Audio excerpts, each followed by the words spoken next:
Problem लेने जा रहे हैं। 8 नंबर के प्रॉब्लम से देख रहे हैं। चलिए ध्यान से देखिए। कहता क्वेश्चन, एक रेलगाड़ी समान चाल से 360 किलोमीटर की दूरी तय करती है। यदि चाल 5 किलोमीटर प्रति घंटा अधिक होती है तो वह उसी यात्रा में 1 घंटा कम समय लेती है, तो रेलगाड़ी की चाल ज्ञात करें। इस टाइप का क्वेश्चन आप लोगों को पीछे भी बता चुके हैं। 4.1 में बताए थे आप लोगों को। 4.1 का 2 का लास्ट नंबर, चौथा नंबर आप देखिएगा एनसीईआरटी में, वो बना चुके हैं आप लोग। ठीक उसी प्रकार का ये प्रॉब्लम है, हम इसे फिर लेने जा रहे हैं। देखिए सबसे पहले क्या है, रेलगाड़ी की चाल ज्ञात करना। तो रेलगाड़ी की जो चाल है, वर्तमान चाल जो अभी जो वर्तमान में चलती है, रेलगाड़ी आरंभ करती है चलना, तो उस चाल की जो है उसको हम लोग क्या मानना है, एक्स मानना। और ज्ञात राशि को पहले आप कोई भी चर मान लीजिए, एक्स मान लीजिए, वाई मान लीजिए, यू मान लीजिए, भी मान लीजिए, कुछ भी मान सकते हैं, यानी कि चर के रूप में। तो देखिए यहाँ हम लिखते हैं, माना कि रेलगाड़ी की समान चाल x किलोमीटर प्रति घंटा, यदि उसके चाल में 5 किलोमीटर प्रति घंटा बढ़ा दिया जाए तो नई चाल क्या हो जाएगा। 5 किलोमीटर बढ़ा दिया तो पहले का चाल x था। देखिए पहले का चाल कितना है, x है, एक समान चाल, उसमें बढ़ा दिया जाए तो x प्लस कितना हो जाएगा, 5 किलोमीटर प्रति घंटा। ये हो गया। दूरी कितना तय कर रहा है, देखिए यहाँ से एक समान चाल से कितना, 360। तो अब देखिए तो क्या लिखेंगे, 360 किलोमीटर की दूरी x किलोमीटर प्रति घंटा की चाल से तय करने में लगा समय क्या हो जाएगा। देखिए समय क्या हो जाएगा, समय बराबर फॉर्मूला क्या होता है, दूरी बटा चाल। तो दूरी आपका कितना है, 360 है। देखिए 360 है, चाल हो गया x, इतना घंटा आपका हो गया ये। चलिए पुनः अब क्या कहता है, आपका फिर नया क्या है, चाल x प्लस 5 किलोमीटर प्रति घंटा की चाल से यही दूरी तय करना है। पुनः कहता है उसी दूरी को तय करने के लिए। देखिए पुनः उसी दूरी को तय करने में यदि चाल में इतना में बढ़ा दिया जाए तो वह उसी दूरी को तय करने में 1 घंटा कम समय लेता है। तो देखिए 360 किलोमीटर की दूरी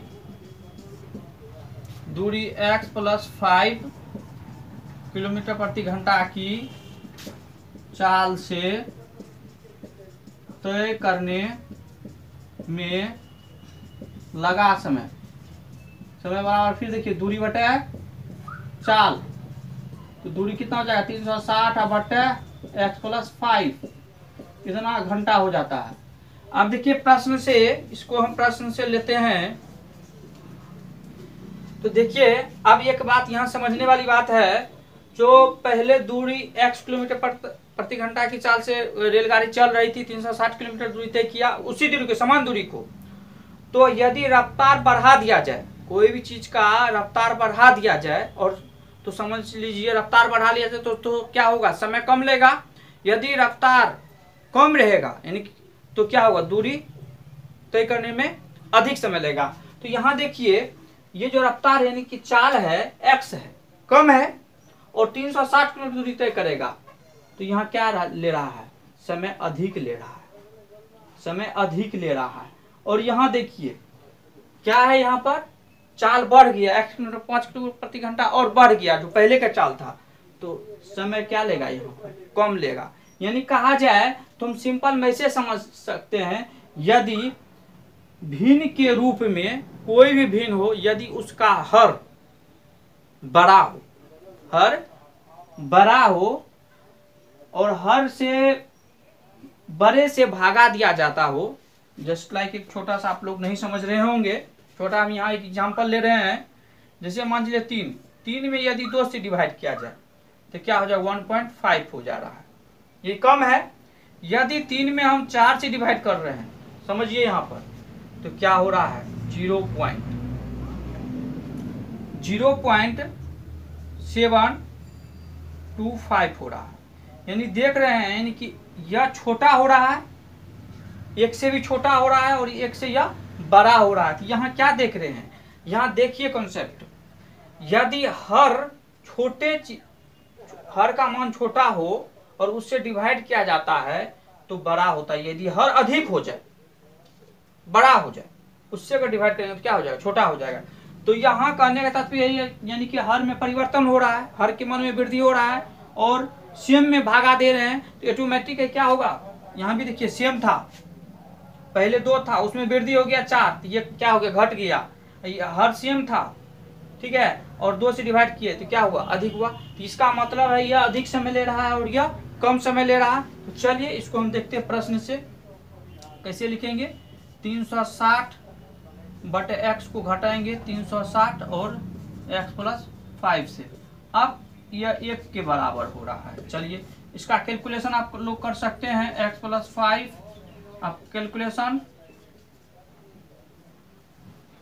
x+5 और 360 इंटू एक्स इक्वल टू 1। भिन्न का यहाँ घटाव किए हैं, आप लोग इससे आगे कैलकुलेशन करके द्विघात समीकरण में कन्वर्ट करके, चाहे आप गुणनखंड विधि हो चाहे पूर्ण वर्ग विधि से आप इसको बना सकते हैं। और हमारे पीछे वाले वीडियो में बना हुआ है, जाके प्लेलिस्ट में जा करके आप गुणनखंड विधि हो, पूर्ण वर्ग विधि हो या द्विघात समीकरण सूत्र विधि हुआ, उसकी सहायता से आप इसको आप सॉल्व करके बना सकते हैं। मेरा सिर्फ इतना ही उद्देश्य आपको मदद करना, जहां आपको प्रॉब्लम हो रहा है उसको मदद कर देना। अब इसको अगर आपको हम बना देते हैं तो कोई फायदा नहीं, आपको केवल आपको उतार लेने से नहीं होगा, कैलकुलेशन खुद से ही कीजिए। चलिए हम लोग अगला हिसाब लेते हैं। चलिए इसको देखिए, ये हमारा 9 नंबर का प्रॉब्लम है, इससे पहले 8 नंबर का ले चुके हैं। 2 पानी के, ध्यान से पढ़िएगा स्टेप, 2 पानी के नल एक साथ एक हौज को 9.8 घंटे में भर सकता है। बड़े व्यास वाला नल हौज को भरने में कम व्यास वाले नल से 10 घंटे कम समय लेता है। अब देखिए बड़ा व्यास क्या होता है समझिए, गाँव घर में जानते होंगे आप लोग।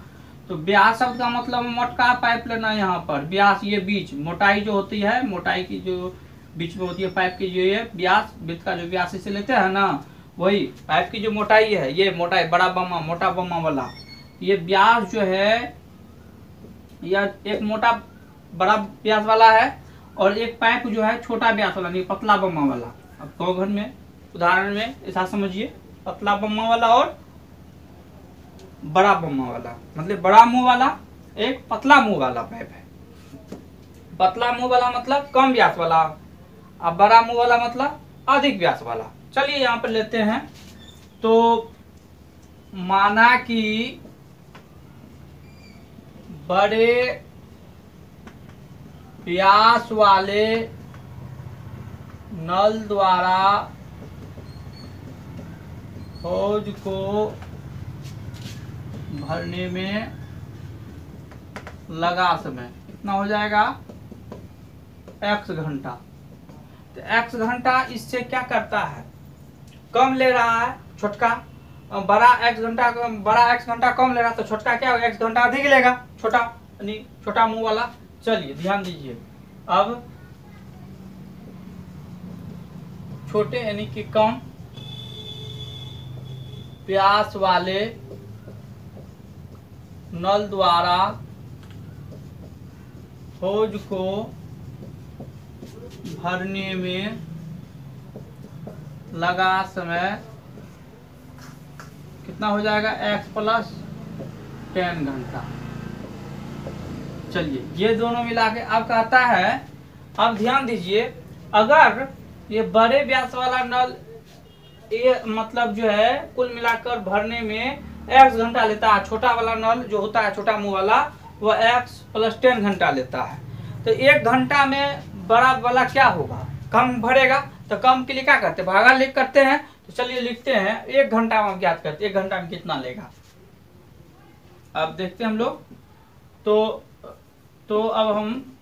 अब क्या करते हैं, बड़े व्यास वाले लिखेंगे, बड़े व्यास वाले नल द्वारा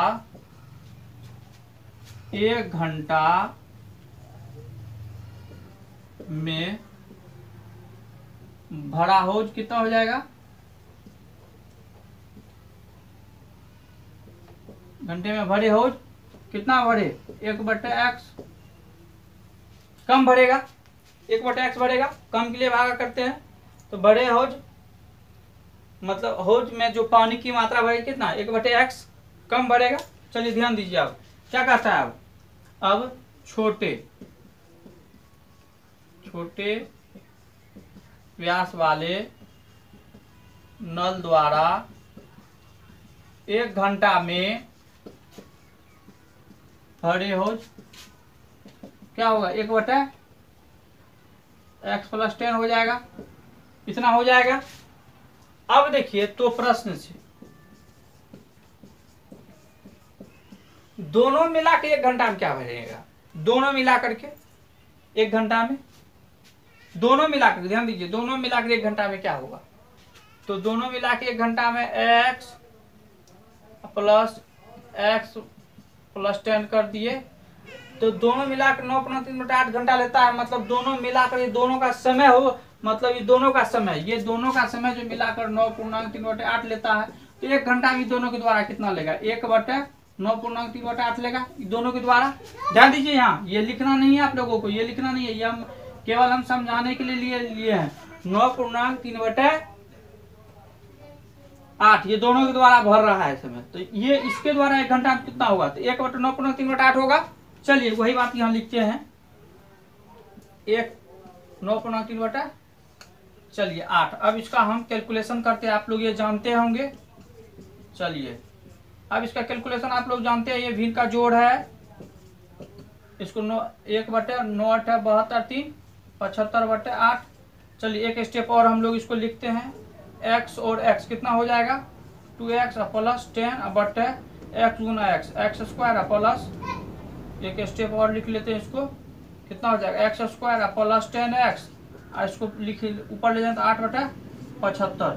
चलिए आप लोग इसको कैलकुलेशन करके ऐसा आप लोग बना सकते हैं, इसको द्विघात समीकरण में व्यक्त करके या तो पूर्णवर्ग विधि या गुणनखंड विधि या द्विघात समीकरण सूत्र द्वारा यानी श्रीधराचार्य सूत्र द्वारा, वो फार्मूला आप लोग जानते हैं, x = -b ±√b² - 4ac/2a, इस पर भी आप बना सकते हैं, इस फार्मूला पर भी आप इसको बना सकते हैं। इससे आप x का मान निकालिएगा और x का मान यहाँ समय है, समय हमेशा धनात्मक होता है, x का धनात्मक मान लेना है और x का मान निकालिएगा तो ये छोटे बड़े हौज के द्वारा लिया गया समय निकल जाएगा x घंटा, और छोटा के द्वारा क्या होगा x में की जगह यहाँ 10 जोड़ दीजिए, x का मान रख के 10 जोड़ दिया तो छोटा का मान निकल जाएगा। इस तरह करके आप दोनों निकाल सकते हैं।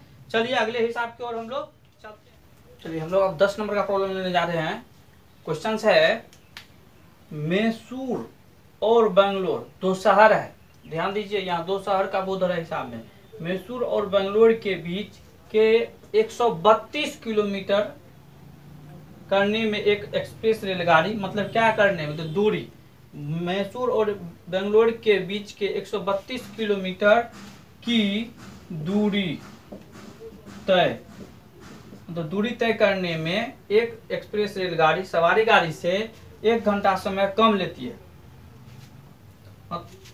2 गाड़ी का बोध हो रहा है, एक एक्सप्रेस गाड़ी एक और एक सवारी गाड़ी जिसको पैसेंजर बोला जाता है। यदि एक एक्सप्रेस रेलगाड़ी की औसत चाल सवारी गाड़ी के औसत चाल से 11 किलोमीटर अधिक हो तो दोनों रेलगाड़ियों की औसत चाल ज्ञात कीजिए। दोनों का आता है, तो चलिए ध्यान से ध्यान रखिए, 2 गाड़ी का बोध हो रहा है, एक एक्सप्रेस का एक सवारी गाड़ी का। अगर हम एक्सप्रेस को यहाँ दिया, एक्सप्रेस जो है और गाड़ी की जो चाल है वह सवारी गाड़ी से 11 किलोमीटर अधिक है, तो सवारी गाड़ी को x मान लेते हैं, तो एक्सप्रेस का क्या होगा x + 11, या आप एक्सप्रेस का अगर x मान लेते हैं तो सवारी क्या हो जाएगा x में से 11 घटा दीजिएगा, इसलिए घटा दीजिए कि 11 किलोमीटर क्या है वह उससे सवारी गाड़ी से एक्सप्रेस 11 किलोमीटर अधिक है, तो अधिक है तो अगर सवारी गाड़ी का चाल 11 किलोमीटर उससे कम है किससे,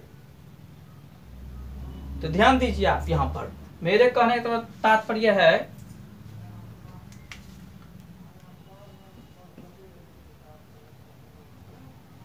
यहाँ लिखेंगे माना कि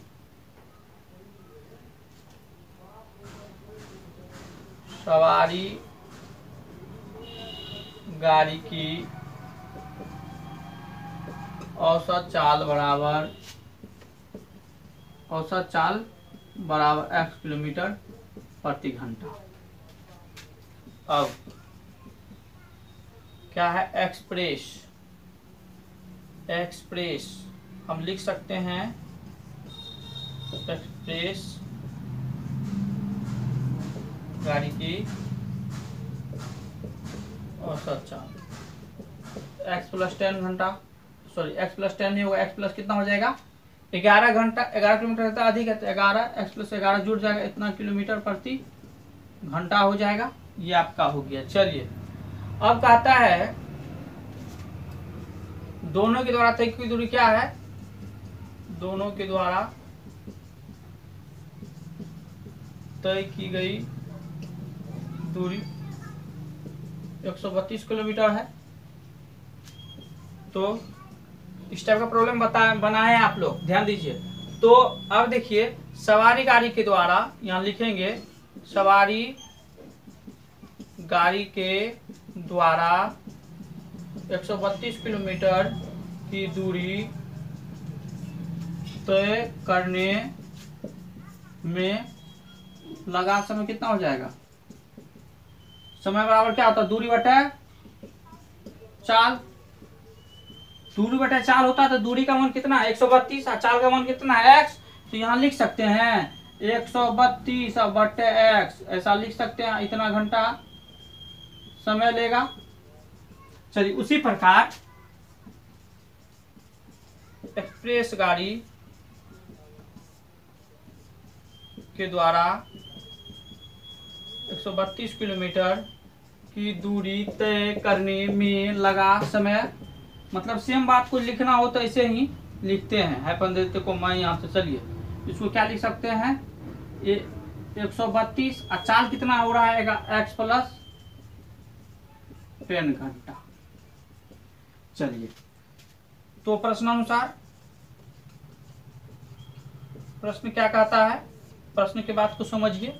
प्रश्न कहता है जो है सवारी गाड़ी से 1 घंटा एक्सप्रेस क्या करती है तो कम लेती है। तो ऑटोमेटिक समझिए सवारी गाड़ी इसका चाल तो अधिक है, तो जिसका चाल अधिक होता है वह कम समय लेगा, वह जल्दी दूरी तय कर लेगा, और जिसका चाल कम है तो अधिक समय लेगा कि दूरी उसको तय करने में समय लगेगा। तो देखिए ध्यान से, तो अधिक समय आपका कौन हो रहा है ऊपर वाला 132 बटे x घटो 132 बटे x प्लस 10 बराबर आप लिख सकते हैं 1। अब देखिए इसको लिख सकते हैं कैलकुलेशन करके, भिन्न का घटो आप जानते हैं अच्छी तरह, x इंटू एक्स प्लस 10 और फिर 132 इंटू एक्स प्लस 10 घट 132 इंटू एक्स बराबर 1। अब देखिए यहाँ से आप कैलकुलेशन कर सकते हैं, आपको यहाँ से आगे आता है, क्योंकि इस टाइप का प्रॉब्लम हम पहले भी बता चुके हैं। यह इस टाइप का प्रॉब्लम आपको जो बता चुके हैं वो नंबर आपको इसी प्रॉब्लम में बताए हैं, 8 नंबर में आप लोगों को 8 नंबर का प्रॉब्लम बता चुके हैं। सेम प्रॉब्लम है, सेम टाइप है, और इससे पहले भी 4.1 में आपको बता चुके हैं। इसीलिए आप यहाँ से द्विघात समीकरण बदल करके द्विघात समीकरण सूत्र का द्वारा बना सकते हैं। अगर द्विघात समीकरण सूत्र विधि जिस स्टूडेंट को नहीं आता है वह जाकर प्लेलिस्ट में पिछले वाले वीडियो को जाकर देखे और वहां से कॉन्सेप्ट लेकर आप बना सकते हैं। अब देखिए जो x का वैल्यू निकलेगा धनात्मक मान लेना है, वो हो जाएगा सवारी गाड़ी की चाल, और x का मान जो बैठा करके 11 जोड़ दीजिएगा तो उसमें हो जाएगा एक्सप्रेस गाड़ी की चाल। अंत में आप आंसर इस प्रकार निकाल सकते हैं। चलिए अगले हिसाब की ओर हम लोग चलिए देखिए अगला हिसाब है 11 नंबर का हिसाब ले रहे हैं। 2 वर्गों के क्षेत्रफलों का योग 468 मीटर स्क्वायर है। यदि उनके परिमापों का अंतर 24 मीटर हो तो दोनों वर्गों की भुजाएं ज्ञात कीजिए। वर्ग का मतलब जानते हैं स्क्वायर। देखिए ध्यान से, सबसे पहले बताती है मेंसुरेशन क्षेत्रमिति से संबंधित है। इसके लिए सबसे पहले आप एक फिगर बनाइए, 2 फिगर